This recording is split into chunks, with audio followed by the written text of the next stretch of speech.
What Lonzo Thinks is a wide-ranging discussion where I offer up my unsolicited views on everything from movies, politics, television, sports, music, current events, you name it. If it's happening, I'm talking about it.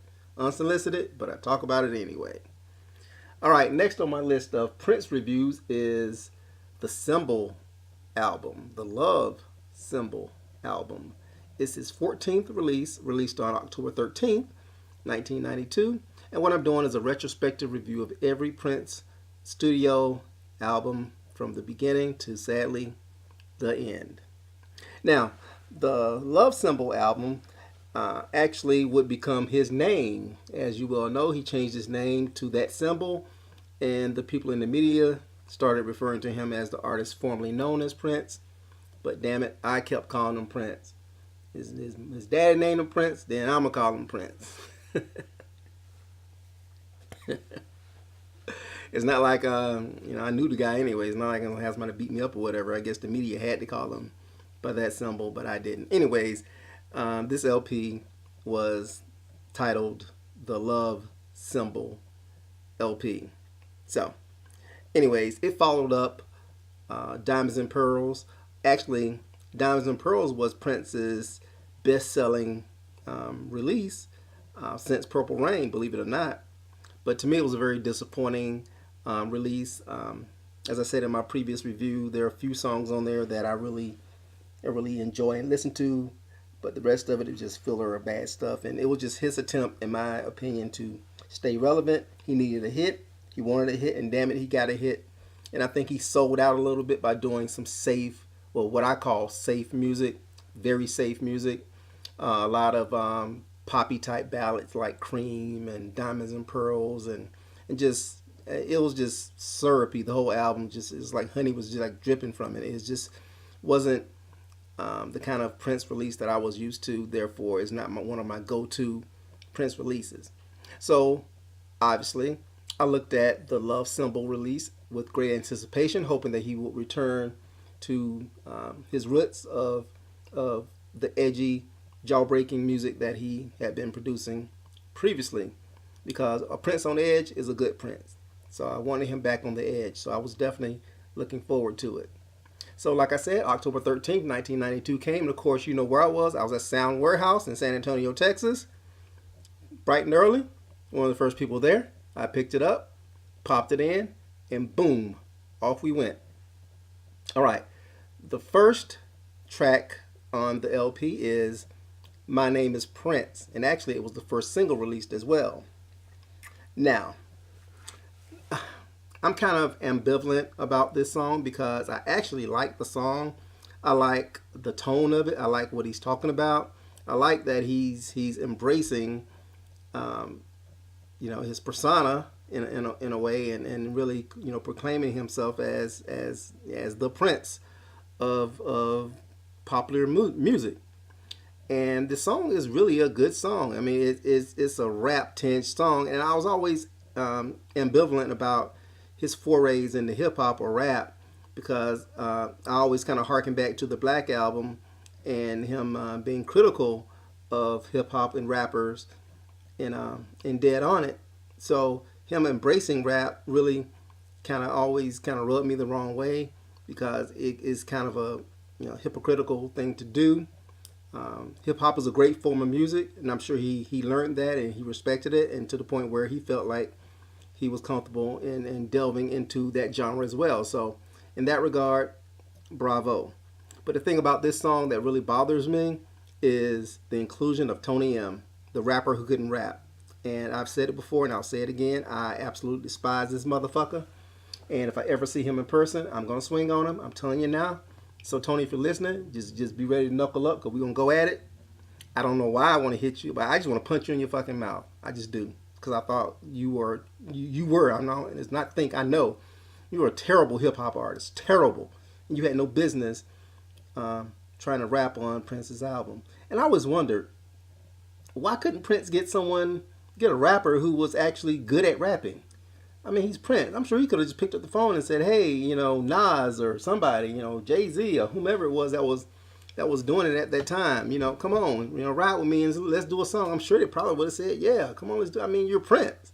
I don't think it would have been too difficult to get an actual rapper to rap on his records. But for some reason, he thought Tony M was a good rapper, and it just boggles my mind. He might have been on something during this time. I don't. I really don't know what Prince was thinking about when he decided to take his dancer Tony M and put him behind the mic. It just makes no sense to me. But the song is still good. Just when it gets to Tony's rap, I tune it out, I'll turn it off, I'll skip it, or I'll fast forward, whatever. I just try to pretend he's not even there. But the song itself is really good, and he has some great lines. My name is Prince, and I am funky. When it comes to funk, I am the junkie. My name is Prince. I don't want to be king. I always took that as a dig at Michael Jackson. I don't know if it was or not, but so the song is really good, and the video was kind of crazy.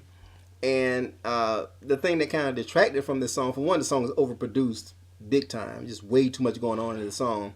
It could have been shorter, and it could have been more streamlined. I think it would have been it had a better chance of being a huge hit. It was a minor hit. It did chart. It was a minor hit, but it wasn't the smash that it could have been. I always thought it was funny how Prince was kind of being like all gangster with the hat with the chains and the microphone shaped like a gun, configured like a gun. I'm like, man, come on, man, you can't be hard, dude. You're 5'2", weigh 110 pounds, soaking wet. I mean, you can't beat nobody's ass. So, well, I was always just found that funny. Anyways, I'm talking too much about this song, but my name is Prince. It's a decent song. It could have been great, just for a few tweaks and the exclusion, not inclusion, of Tony M. All right, next up is Sexy Motherfucker.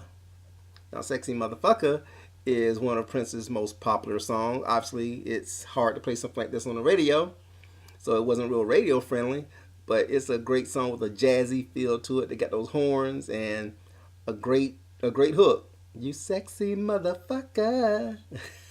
And to this day, this song just gets me. It's a good song, and once again, just the inclusion of Tony M just takes me out of the song every time. So I just have it's one of the things I just have to deal with.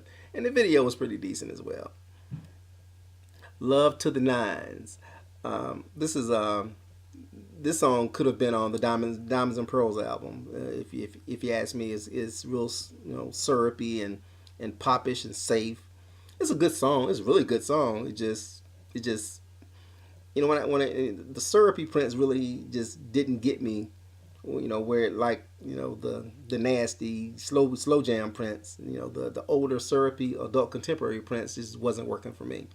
But the song is good, and I mean, I don't seek it out, but when it comes on, I do listen to it. The Morning Papers. Now, I really liked The Morning Papers. I mean, I loved it when it first came out. When I was listening to this album, this is one of my most repeated tracks. I really, really, really liked The Morning Papers. It was I liked what he was talking about. It's a nice love ballad. It's safe. It's syrupy, but it's one of the syrupy songs that I liked. So I haven't heard it in a while. I think I'm going to listen to it tonight, as a matter of fact. But it's a good song. It's a song that I really liked, and have nothing bad to say about it. It's a strong, syrupy song. I'm pretty sure that it was released as a single as well. It didn't do too good naturally, but it's not something that you should pass over. It's a decent song to listen to. The Max. The Max has a nice beat to it. I like the piano, I like the bass. It has a nice melody to it. The arrangement is nice. But Tony M, he just... I like this song minus Tony M. Let me go back to My Name is Prince for a second and Tony M's rap on that, because dude couldn't rap, and his lines were so cheesy and whack that how could anybody take this guy seriously? He actually had the nerve to say, "You're a simpleton, I bust you like a pimple, son." Oh my God! Every time when I think about Tony M, that's the one line I think about the most, and it makes my skin crawl just to even think about it. Anyways, on the max. Once again, here's his voice just cuts through it like a, it's like nails on a chalkboard, man. It is okay. Uh, by the way, this LP is more of a concept LP.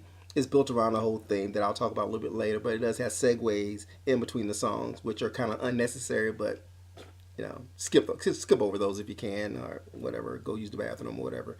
Um, but the segues are useless. Next up is Blue Light. Now, Blue Light is a really good song. It has a reggae feel to it.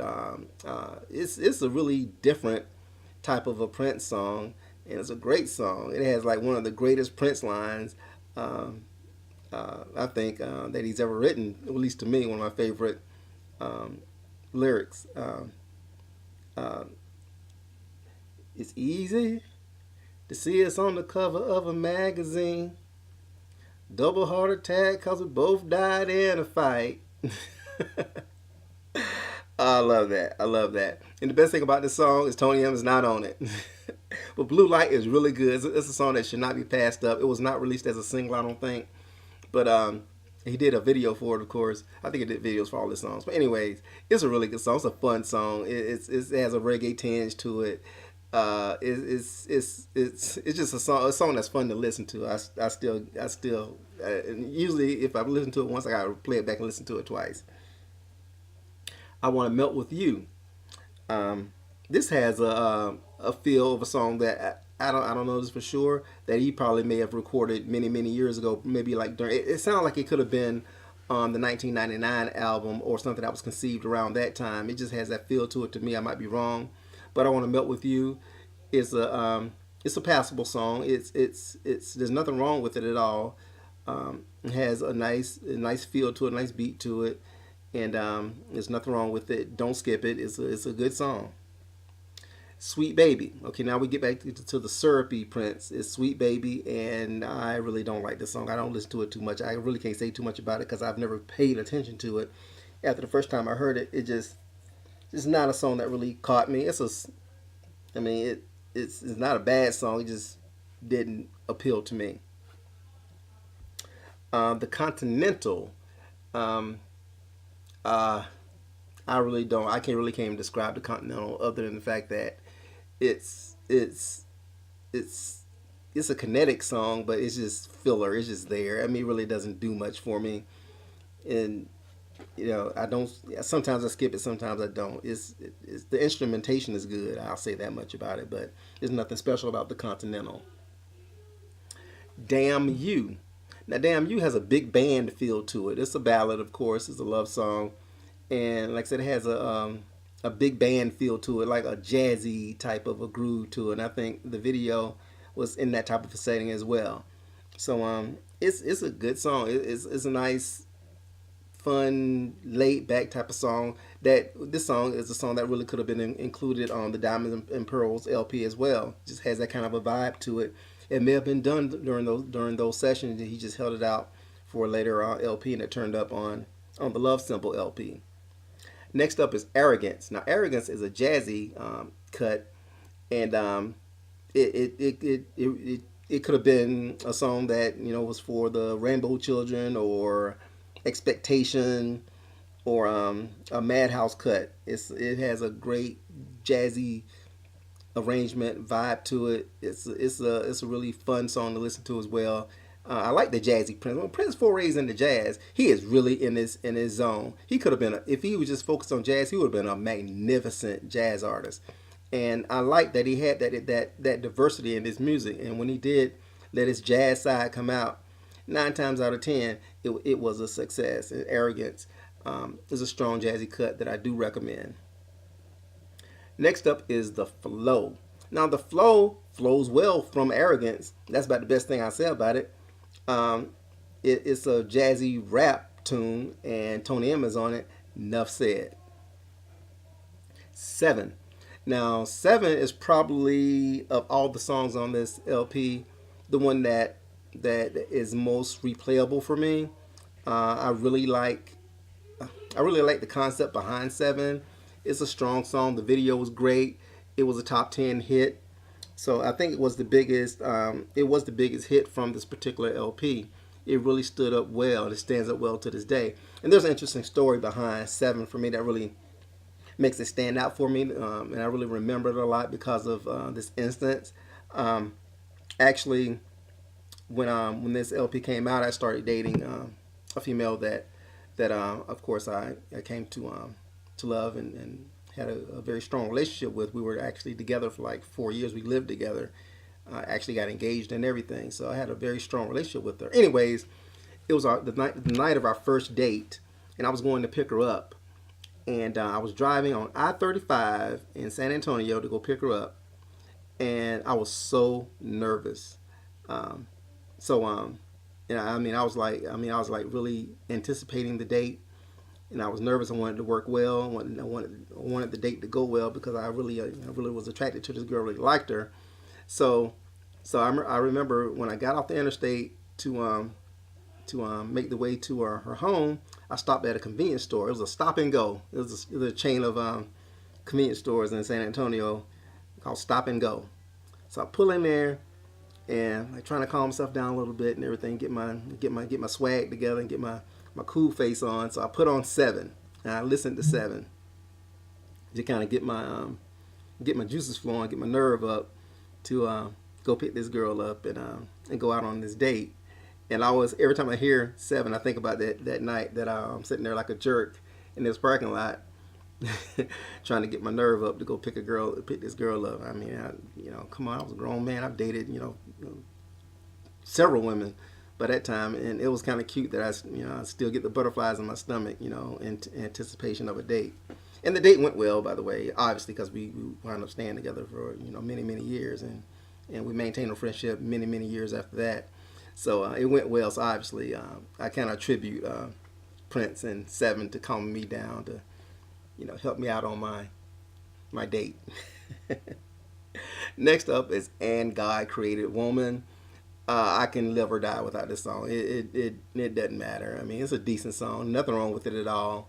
It actually is kind of a cute song. Just it's I do listen to it, but it's not a go-to jam for me or anything like that. Three Chains of Gold. Now, Three Chains of Gold is a rock opera type of a song. It kind of reminds me. When I listen to it, I get a Led Zeppelin type of feel. Believe it or not, when I listen to this song, and actually on some mixtapes, I do have it with Led Zeppelin because it kind of fits in there for me in that type of a vibe. It has an Eastern vibe to it. And outside of Seven, I think it's probably my second favorite song on this LP. Um, it's it's not radio friendly. It's not a song. It wasn't meant for a single, and probably 99.99% of the people out there will never listen to the song. They won't like it. But I love me some Three Chains of Gold, especially the instrumentation, the guitar, and once again, this LP is a concept LP, and it really fits that concept because it directly ties into what the theme of the whole LP is, which I'll get into in a little bit. But Three Chains of Gold is a magnificent song. I wish this was the last song on the LP because it would have been a great song to close out the LP. But he didn't choose it to be the last song on the LP. Either way, give it a listen. It's a great song. Three Chains of Gold is one of PRiNCE's forgotten songs. It really didn't get a whole lot of publicity because it's more of a filler type song, but it's great filler. Great song. Don't pass it up. Please listen to it. Three Chains of Gold.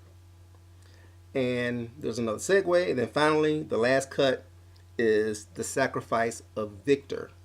Now, The Sacrifice of Victor is nothing wrong with the song. It's a really good song. I like it a lot.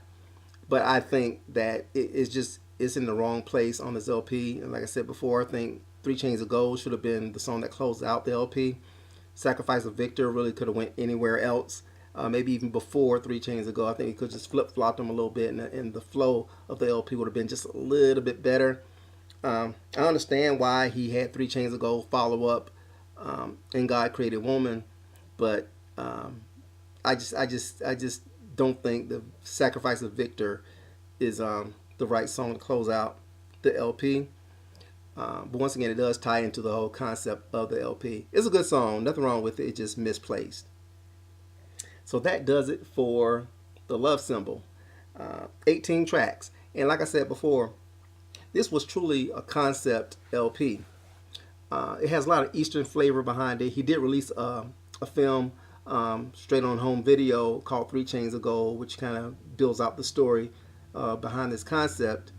And it's really where he built it around Maite, who would later become his wife. And it has an Eastern, like a Middle Eastern thing. Her dad gets murdered, and there's this coalition of evil men who are chasing her. So it's that whole and the whole concept is built around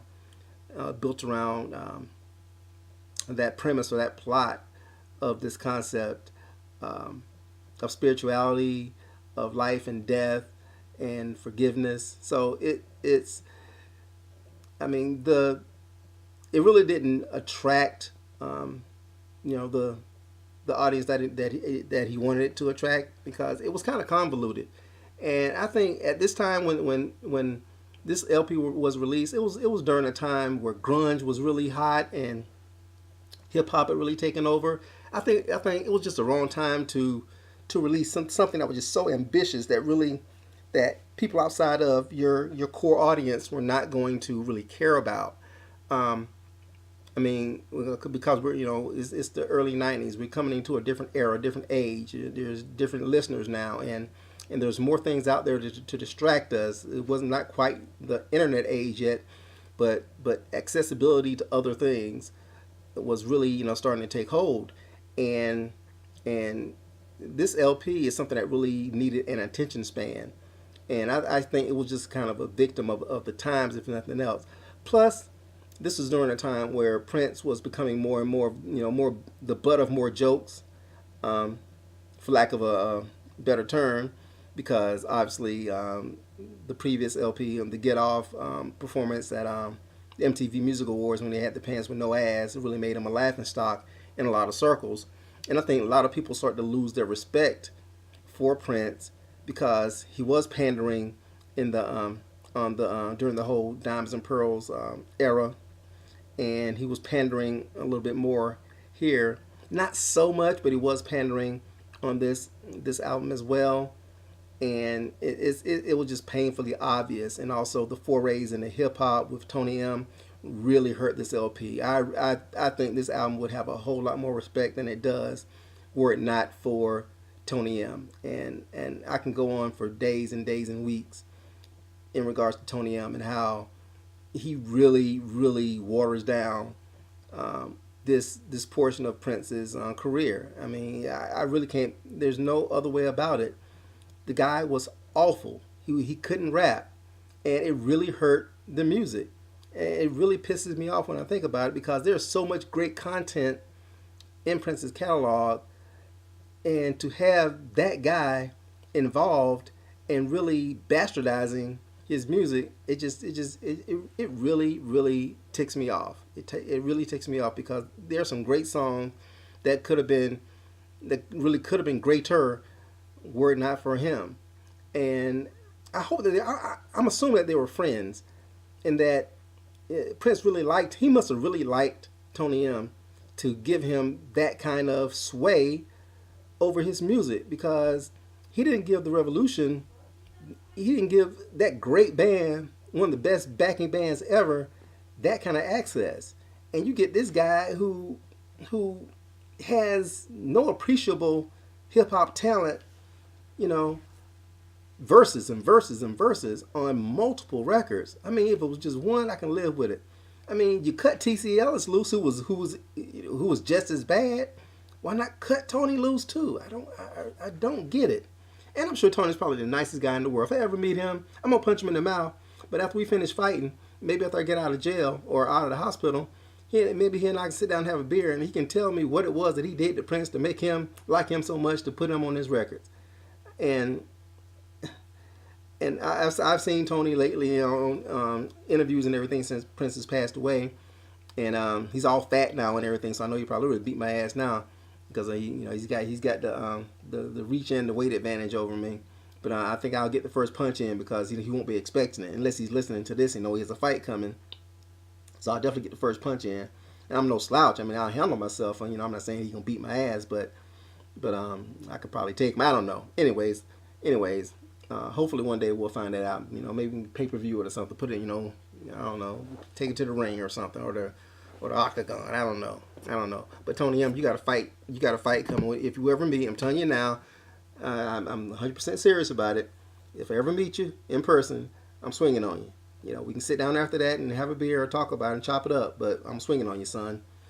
But yeah, I do recommend this LP. But just be,